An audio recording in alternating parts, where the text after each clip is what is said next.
Wizara ya Mheshimiwa Waziri wa Nchi, Ofisi ya Rais, Mipango na Uwekezaji, Profesa Kitila Mkumbo inahitimika hapa katika kiwanda hiki cha sukari cha Mtibwa Sugar hapa wilaya Mvomero mkoani Morogoro, ambapo amefika hapa na kuzungumza mambo mengi sana, lakini pia akiambatana na ujumbe kutoka Mamlaka ya Usimamizi Maeneo Maalum ya Kiuchumi Tanzania TISEZA. Kubwa ambalo limezungumzwa hapa na ambalo wamelipigia sana mstari ni vile ambavyo wawekezaji hasa wa sekta binafsi umekuwa ni kichocheo cha ajira wa kuajiri vijana wengi ambao wametokana na zao la vyuo vyetu vya hapa ndani. Jina langu ni Wilberforce Ngoto, hii ni Jambo TV. Sisi kwenye mipango yetu kwa mujibu wa dira na mipango yetu ya serikali kuangalia mafanikio, tunaangalia mambo mengi, lakini mambo 6 ya msingi. Kwanza tunaangalia ajira. Je, vijana wetu wanaajiriwa katika hizi investment? Hata tukitaka kumpima teni tunamwangalia vitu vikubwa vitatu: miradi aliyosajili, amevutia mtaji kiasi gani, amezalisha ajira kiasi gani. Hii ndio vipimo vitatu. Lakini kwa maana ya mipango ya maendeleo, kwa mujibu wa Tume ya Taifa ya Mipango, tunaangalia mambo kama 6 hivi. La kwanza kabisa ni ajira. Na Mheshimiwa Mkuu wa Mkoa, ni shukuru sana. Tunafanya hesabu tangu tuanze mwanzo, ukiacha wale ambao wanaanza, wale wa kule Mkulazi na Longping, nataka kuzungumzia ambao wapo hapo, sijajumlisha wakulima. Kwa hiyo kwa maana ya ajira inatokea, na kinachofurahisha ni kwamba kote tulipoenda unakutana na vijana wetu kutoka SUA, Chuo Kikuu cha Dar es Salaam, NIT, CCB, kutoka kwenye vyuo vya Tanzania, wana umri mdogo, vijana wa kike na wa kiume waliosoma vizuri. Mungu awabariki sana. Kwa sababu wakati mwingine tukisema hizi investments zinaajiri, watu wanadhani tunapiga bla bla. But we have seen people on the ground, Tanzanian men and women. Tena ndio walikuwa wanatuelezea. Wala waeleza kina Seif, wanatueleza wale vijana. Na hii ilikuwa ni trend. Mheshimiwa Mkuu wa Mkoa, kote sio uliwapanga kote, walikuwa wanaeleza vijana wetu ambao wameajiriwa, engineers, wengine electrician, si nani huko, jana tumetoka Kilombero kule, wana control room kubwa. All of it is being managed by our people.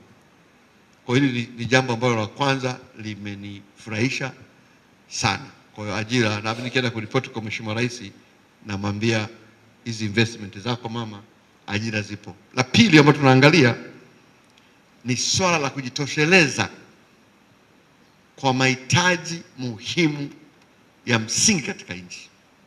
Tumepewa lengo na mipango yetu, na Mheshimiwa Rais ametuelekeza kwamba tufike mara tujitosheleze katika mahitaji ya msingi katika nchi.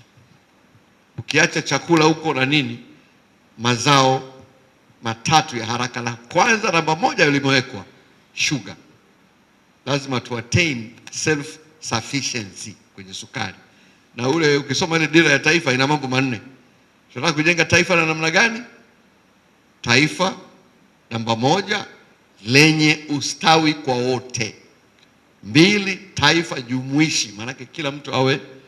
3, taifa lenye haki. Na 4, taifa linalojitegemea. Sasa huwezi kuzungumzia kujitegemea kama hata chakula huwezi kujitegemea. Kwa tumesema kwenye swala la chakula tujitegemee, na sukari tumeweka namba 2, edible oil. Na nadhani Mheshimiwa Waziri wa Kilimo, moja ya eneo ambalo tunajifunza hapa ni kwamba ni vigumu sana viwanda kufanikiwa kama havijawa linked properly na production of raw materials. Hili Mheshimiwa Waziri, hatutafanikiwa kwenye swala la mafuta ya kula kama tutaendelea kutokulink viwanda vya mafuta na production ya raw materials. Inamaanisha kwamba viwanda lazima vijihusishe na uzalishaji wa raw materials za mafuta. Ndio hiyo tu. Kwa mfano hivi viwanda ukiondoa, ukimwambia Seif asizalishe miwa hapa, kutakuwa na kiwanda tena hapa? Kama utegemee tu wale growers. Kwa nadhani ni eneo tumejifunza. Mheshimiwa Waziri wa Kilimo, unaweza kalichukua hapo, ndio tulipo, kwa sababu tumejenga viwanda vya edible oil sehemu mbalimbali vikubwa, very big investment, but if we produce for 2, 3, 4 months vinafungwa. Kwa sababu gani? No raw materials. Kwa hili ni eneo tumejifunza. Kwa hiyo edible oil, lakini ya 3 ni swala la ngano ambao bado tuna import a lot of things. Kwa hiyo lazima kwenye swala la sukari tulipo, kwa taarifa ya Wizara ya Kilimo, ni wazi kwamba hii inaondoka sasa kwenye sugar gap, na kwa kweli pamoja na kwamba Mheshimiwa Mkuu wa Mkoa umesema miaka mingi sasa tumeanza kushughulikia, lakini tushukuru Mungu kwamba Mheshimiwa Dr. Samia Suluhu Hassan, rais wetu wa awamu ya 6, hili jambo unaweza kumsahau kwa yote, lakini utamkumbuka kwamba alimaliza swala la sugar gap katika nchi hii. Kwa hiyo bwana DG wa Sugar Board, hili tulisimamie liishe, kwa sababu viwanda vipo very serious, vina invest. Lakini umemsikia Sefu hapa kwamba anataka kuinvest 500 billion more, lakini they have problem na financing. Kwa sababu gani? Akienda kwenye benki watamuuliza, mbona mnaagiza sukari nje? Tukikupa hii wewe utafanya biashara ya kurudisha? This is something we really, as a country, as a government, we must take it very seriously. Tujinyime ili viwanda vyetu vipewe nafasi viweze kuinvest na sukari, mambo ya sugar gap yaishe. Itakuwa ni achievement kubwa sana kwa Mheshimiwa Rais tukiweza kulimaliza hili jambo. Jambo la 4 ambalo tunaliangalia kwenye mafanikio, tunaangalia swala la export. Tunataka kuenhance, kuongeza mauzo ya bidhaa za Tanzania nje ya nchi, hususan bidhaa ambazo zimeongezewa thamani. Kwa mtindo ambao tunakwenda nao hapa, ni wazi kwamba ili tutafika huko, lakini tunaangalia swala la value addition. Tunataka bidhaa zetu zisisafirishwe kwenda nje bila kuongezewa thamani, iwe ni katika kilimo, katika madini, zote. Kwa hili na lenyewe tunaona kwamba linakwenda vizuri, na mwisho tunaangalia linkage, uhusiano kati ya sekta moja na sekta zingine. Unaona hapa perfect linkage, viwanda, kilimo, perfectly linked, na inakwenda vizuri. Kwa hiyo hili ni eneo kubwa, lakini kwa upande wa investment tunaona ajira nimeshalizungumzia, lakini swala la capital flow nilikuwa na hesabu tangu tuanze. Again, ukiacha wale ambao ndo wanaanza hivi viwanda vitatu tu, total investment mpaka leo 1.854 trillion shillings. Wameiwekeza trilioni 1.854. Hata kama warombaye tunapiga makofi katika eneo hilo. Sasa Mheshimiwa Mkuu wa Mkoa, hii imekuja kwenye mkoa wako, inamaanisha ina reflect kwenye GDP ya mkoa wako. Kwa obviously kwenye uchumi wa nchi wamechangia, lakini uchumi wa mkoa kwa maana kwa muda mfupi tu, na hii ni over the last 5 years wameinvest hela.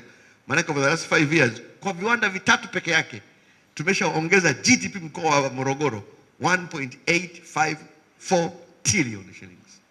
Hiyo maana yake vile vile ukiwaita watu wa TRA hapa inamaanisha pia wao ukiita watu wa local government hapa maana yake na wao Kwa hiyo haya mambo ambayo tunazungumzia watu wasione kama tunaimba kwenye ni makaratasi. These things are happening. Na mimi ambao nimepewa kazi ya kufikisha uchumi wa nchi dola bilioni 118 by 2030. Manake na hesabu tayari imeshaingia hapa.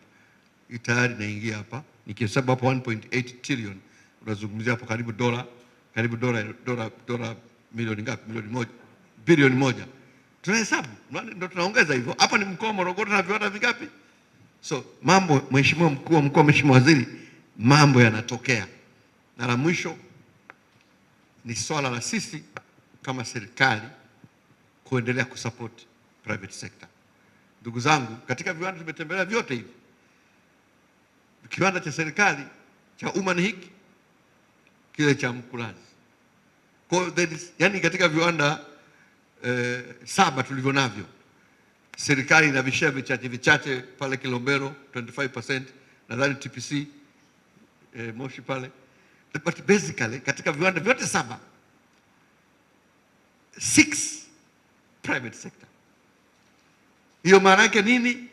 Bila sekta binafsi as a country, sema kwa uwekezaji huu wewe unataka uitwe mheshimiwa. Wewe ni mheshimiwa tu. Kwa kama hujapewa kura kama mimi, lakini hii ni zaidi ya kura. Kwa hiyo Mheshimiwa Sefu, sisi kwa niaba ya Mheshimiwa Rais, kwa niaba ya serikali tunawaheshimu, kwa niaba wenzako tukwambie serikali inaheshimu sana sekta binafsi na tutaendelea kuikumbatia, tutaenda kuilea. Ndio maana unaona hapa zile hoja ambazo umezitoa tumeanza kujadili hapa kama serikali, lakini kuahidi kwamba lazima tuzifanyie kazi. Lengo la serikali ni kuweka mazingira mazuri zaidi, na going forward tunakuja na even more radical reforms. Tunakwenda kupunguza mambo ya regulatory authority haya, kwa sababu jamani, mheshimiwa mbunge, ukiangalia kiwanda kimeshaenda zaidi ya national standard, yani kipo international. Sasa kuwaleta watu kuwasumbua hapa kuja kukagua lift hapa, sio na kudaidai vifia, hapana. Hiyo tutayaondoa ili tuwawekee mazingira haya. Hili swala la fee zenu tutazungumza na mheshimiwa waziri wa kilimo. Ni muhimu regulatory wenu waendelee kuimarishwa, lakini tuangalie bei ambayo haiumizi kiwanda wala haiumizi consumers, na maelekezo ya rais ni kwa